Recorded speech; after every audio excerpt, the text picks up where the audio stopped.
Do not gas us. It's our right. It's our right to protest.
I am in support of everything the oppressed do to fight the oppressor. I cannot speak against the right of citizens in a democracy to protest against an obvious injustice. And if we're speaking of injustices, the incarceration of Nnamdi Kanu is patently unjust. Within the context of today's realities in Nigeria, with terrorists who have blood on their hands, being mollycoddled by the state, feted, able to address press conferences, it becomes unconscionable to continue to justify the incarceration of a man who has expressed the genuine grievances of a people, however much one might disagree with his methodologies. It does not rise to the level of the brazen criminals that the state has been very happy to embrace. And I'm not just talking about the ones that you see in the forests and in Katsina. What about the ones that they call Agbero, that are routinely protected by policemen who stand aside while these Agberos are busy threatening citizens in a supposed democracy? So I'm saying this so that you begin to understand that the Nigerian state, as it is currently, as it stands today, as it has always been, has an affinity for terrorists, but I've always hated those who say they are fighting for rights. How does this dovetail? I'll come to it. It is the inalienable right of human beings to protest. You can't beat a child and claim that he shouldn't cry. So, insofar as it relates to the right of a man to protest against injustice, I applaud Lely and everybody who will be going out tomorrow, and I urge all of you, keep your head. You're not dealing with a state that has any respect for your rights. Why will somebody like Nnamdi Kanu think of fighting for Biafra? He was born, I think, in 1967 when the war broke out. He started fighting for this Biafra of a thing because of marginalization. And nobody will take it away. No matter how you try to hide it, you cannot hide that Igbos are not marginalized in Nigeria. Every other region have 60 states. South, 6 states. Southwest, 6 states. North, all the whole north. Even one is 7 states. For the southeast here, we have 5 states. Giving us 5 states is reducing the money that's supposed to come into the region. Reducing the number of senators we're supposed to produce. Reducing job. So we are marginalized. There is no marginalization that is more than that. We are the highest importers and exporters. But there is no seaport in the southeast. We are the highest traveling race in Nigeria. But there is no good working international airport. So I think we are marginalized. We lift our hand up. And anybody from the south here fighting against, of Ndibo is that we are enemy of ourselves. Heaven will begin to remove them one after the other. Amen. Igbo people fight themselves. Look at Zion ministry that entered into southeast. People people that are here now are millions. All of them, America, UK. The whole money they came with, is it not in Imo say they are dropping it? Okada people will take their own. People selling dummy will take their own. Look at the massive structure going on here. Within 6 months, 60 building is already up within 6 months. This is a prophecy and a warning message to the Nigerian government. Whether the Nigerian government like it or not, Nnamdi Kanu, the leader of indigenous people of Biafra, IPOB, must be released. The Lord have decreed it. I have given this prophecy before. The Lord is saying, I have no charge against this young man. And if the Lord have no charge professed against him, the charge of woman is in vain, is futile. And this is a message again. The Spirit of the Lord is saying that the Nigerian government should take it easy with the protesters that are preparing to protest for the release of Nnamdi Kanu on the 20th of October. They should rather protect the protesters.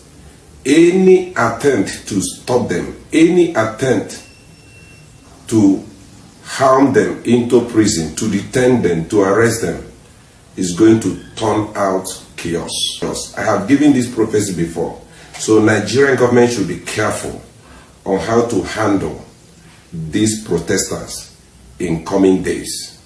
They rather protect them, they rather secure them. Let them do their peaceful protest. But any attempt to intimidate them, to harass them, to stop them, to arrest them, is turning into something that Nigerian government could not handle. Thus says the Lord. Now to the Igbo people. You run your mouth, run your mouth, Yoruba this, Yoruba that, Yoruba this, Yoruba that. Your brother did not kill one person. He's still in prison. Kanu did not shed the blood. He's still in prison. Kanu was on his own in Kenya. They went there to kidnap him. You and keep him in jail. And all of you, you are still trading. Do you know what your problems are? You are too selfish, too self-centered, too unloving towards your own brothers. You have the economic power of Nigeria. You don't have to fight. If you guys decide not to go to store, it's your store, Abi. If you decide not to open your store for 1 month, Nigeria will collapse. You are the ones keeping Nnamdi Kanu in jail, and shame on all Igbo people for allowing that man to be rotting in jail for doing nothing other than talking. Nigerians, we dey outside life for Nnamdi Kanu. Free our brother now. Yes, may una free our legendary. You understand? We dey outside life. Today movement, nobody fit stop am. If una like, make una come. You understand? I don't see a lot of Nigeria police officers. They don't throw protesters. They don't throw them tear gas, but that one no fit stop us. You understand me? We dey outside life. They say children often take after their parents. That children always want to follow the same line that their parents follow in the way they behave. So when I know this, and I realize when accusing Nigeria of being corrupt, remember they were being fathered and colonized by Britain. And if you think Britain is not as corrupt as you think, then you have to have a rethink. Because anybody that is supporting corruption, aiding corruption, covering corruption, is as corrupt as corruption itself. And this is exactly what Britain has done over Nigeria in the recent years. I know that many have the understanding that whatever Nigeria is passing through today, Britain approve of it. Otherwise, we will not be in this mess that we are. But I just remember something recently in the case of this Nnamdi Kanu. Nnamdi Kanu has been in detention in Nigeria for years. And Britain is here to say a word about it. We are all aware that Nnamdi Kanu is a British citizen, right? Is it possible for an American citizen to have been held hostage for as long as Nnamdi Kanu have been held in Nigeria? Even Nnamdi Kanu have been if he was an American citizen holding an American passport, do you think the American authority will fold their arms and watch Nigeria deal with their own citizens the way they've dealt with Nnamdi Kanu? I think that's something we should look into. Remember, a certain Simon Ekpa was accused of almost the same thing that they are accusing Nnamdi Kanu of. Simon Ekpa was arrested in Finland. Was he deported to Nigeria? No. Even when the Nigerian government and the Nigerian law enforcement agency were just boasting that he is going to be extradited, repatriated for trial. For where? He is a Finnish citizen. They arrested one of their own. They tried him there, convicted him there. He's serving with them there. In worst case scenario, that's what America will do. But look at Nnamdi Kanu. Britain just act like they are not interested or like they don't know him. Their lips are sealed because that's exactly what they want. That's the country they've created. They don't want anybody trying to fix it. And Nnamdi Kanu is trying to fix. He's not people trying to fix Nigeria, whether you like it or not. You got the point. Now look at another case of Britain. Remember, this Britain has also been accused of covering the passing of a former president of the Federal Republic of Nigeria. You all know the story. It happened in Great Britain, and they did everything in collaboration with the Nigerian authority to cover it and lie to the entire world. This message is to Nigerian government. We Igbos have been watching and following the case of Nnamdi Kanu, and we have been seeing what you guys are doing. That man committed no crime. If Fulani terrorists can be roaming around Nigeria unarrested, even given a peace deal, why is Nnamdi Kanu still in prison? Why is he still in DSS detention? Why are you holding him? Is it because he's an Igbo man? Whenever it comes to an Igbo man, the law will bend. You will adjust it to fit in your wickedness. Release Nnamdi Kanu. If anything happened to that man, then you will realize that you have been enjoying peace in Nigeria all this while without knowing it. Release Nnamdi Kanu. That man committed no offense. You are holding him illegally. He's not supposed to be in your detention in the first place. Release Nnamdi Kanu. Release Nnamdi Kanu. If anything should happen to him, then you will know that you have been enjoying peace in Nigeria all this while without knowing it. Nigerians are hypocrites. The first problem we have in Nigeria is insincerity. And this is why people like me are speaking up. You know the funniest thing? People don't want you to talk because Nigerians will gaslight you that you are fighting for IPOB, you are talking of secession. And this is where the first problem lies. This is where people are running away from saying the truth. If Nigerian government has held somebody for 5 good years and they claim they are doing investigation, is it not hard time you convict the person? See, if in the last 3 years, Nigerian government with their law has convicted Nnamdi Kanu, now the argument would have been that people would not be saying, he was convicted unjustly, or maybe they accuse him of what he did wrong. But 5 good years, and the person's health is in deterioration, yet you have not been able to bring any evidence and proof to say this guy actually did something wrong. That means you need to free him.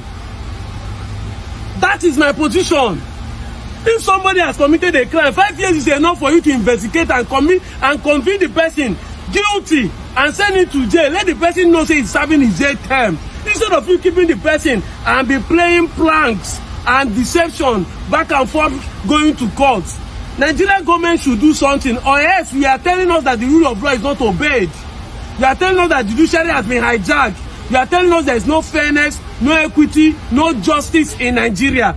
Because as I'm talking to you now, the governors of Katsina State are negotiating with bandits.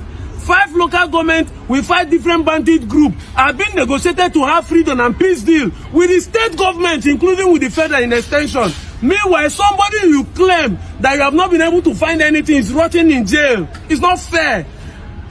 And you don't want people to speak about it because you feel like if people talk about it, they are supporting IPOB, they are terrorist group, they want to divide Nigeria. How many of us want to divide Nigeria? Nigerians is already doing something that will divide Nigeria. We already divided in religious front, we are divided tribalically, we are divided with tribalism, we are divided with political move. Because the system is not just, it's not fair, it's not treating anybody right. So it's high time this man become free. It's not fair the way they are spoiling the economy of the Southeast. Every Monday, the Igbos sit down, because now Nigeria will tell you, say, Igbo people are not united, Igbo people are not united. What unity do you need that people in the 5 states are sitting down at home for 5 years, every Monday, Is that not enough unity? What language do you want people to speak again, if not for action that speak louder than voice? I'm out of here, John. Good afternoon, Nigerians. My name is Comrade Atiku Issa, the National President of NANS. I'm here to address you today on the planned protest for the release of Nnamdi Kanu. As the National President of NANS, on the day of my inauguration, some touts led by Olugbenga Adeyeye, Olushola Ladoja, Lukman Salahuddin, Babatude Akinteye, known as Bapti, came with machetes and took me away. And I was later arrested by the Department of State Services. While in their custody, I stayed close to Nnamdi Kanu. And I realized that he is a man of great passion and love for all Nigerians, irrespective of where you come from. He helped me while I was in detention, gave me valuable advice, and stood by me. And today, I am a free man. Nnamdi Kanu is somebody I know very well. He has been unlawfully detained by the government because he hates injustice. And we must stand with Nnamdi Kanu. I urge all Nigerians to come out on the 20th of October to protest and ensure that he is released. If bandits and criminals will sit with government representatives with their guns and still go back to go and kidnap, humiliate, maim Nigerians, I see no reason why Nnamdi Kanu should continue to be in detention. Let us all come out.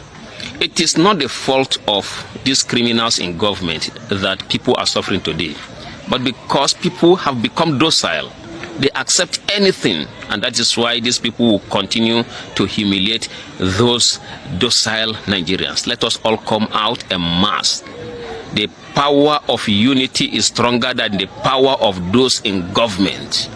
Let us not be afraid of anything, because I believe that life can only be worthy of living if living is to the fullest. We must demand for justice and ensure that Nnamdi Kanu is released. Thank you very much. I remain Comrade Atiku Issa. Good day to our viewers all over the world and welcome back to Local Journal. We've seen Nigerians protesting and calling for the release of Nnamdi Kanu that has been incarcerated and held by the Nigerian government since 2021. I don't know the reason why the government is doing what they are doing. Why can't they just release this man? The government was seen recently negotiating with bandits and trying to reach a consensus with bandits so that they don't unalive Nigerians. But this is a man that is just crying for the injustice meted on his people. This is a man that is shouting for the freedom of Biafra. That is the only thing he was calling for, and he is calling for. But he was incarcerated and he has been jailed, held since 2021 till date, and nothing is happening. He has stand like so many trials, and the court has acquitted him, but the government doesn't want to release him. I don't know the kind of government we are practicing, or the kind of government you have in this country, where justice is fair to some, is served to some, and some people injustice is served to them. Why are they doing this? If you call us Rwanda Nigerians, why do you need to like kind of segregate? Why should there be any sentiment? Is it because he's coming from the southeastern part of the country? Is it because he's an Igbo man? Why making this kind of treatment on him, even when the court has acquitted him of any claims and all of that? Understand? So this is unfair, and this is not making any sense. The government of President Bola Ahmed Tinubu should do what they are supposed to do. They should follow the right thing and listen to the court's judgment to release Nnamdi Kanu. As a matter of fact, Nnamdi Kanu is not a victim of President Bola Ahmed Tinubu's government. He's a prisoner of the late President Muhammadu Buhari, the Fulani Caliphate don't like him, and they feel he has come to demystify and to disintegrate the Hausas and the Fulani, and to also expose their gimmicks, their agenda to Fulanize this country and to take over this country.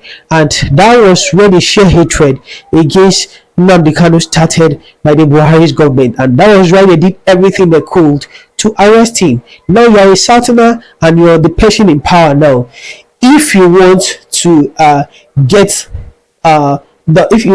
the backings of the Igbos and everybody around Southeast, do it well to release this man. We know that some of the politicians from the southeastern part of this country are doing everything they can to sabotage his release and to ensure that he's not released. But you know what you're supposed to do as the president. You are not supposed to be caged or instructed or maybe influenced by the decision or what the southeastern politicians want. Rather, you want what Nigerians want, and you know what Nigerians want already. Injustice to one is injustice to all. If you are being unjust to the Igbos, that means you are being unjust to the whole Nigerians. And if justice cannot be served to everybody on the same template, there's no reason to call or maybe to ensure that okay, this whole one Nigeria continues. This is the reason why so many people are clamoring for the division of this country, so that they can have their own country, because injustice is not served across the country using the same template. This is what I have to say. Can you drop what you have to say in the comment section? And if today is your first time to visit our channel, please can you like, share and subscribe to our channel.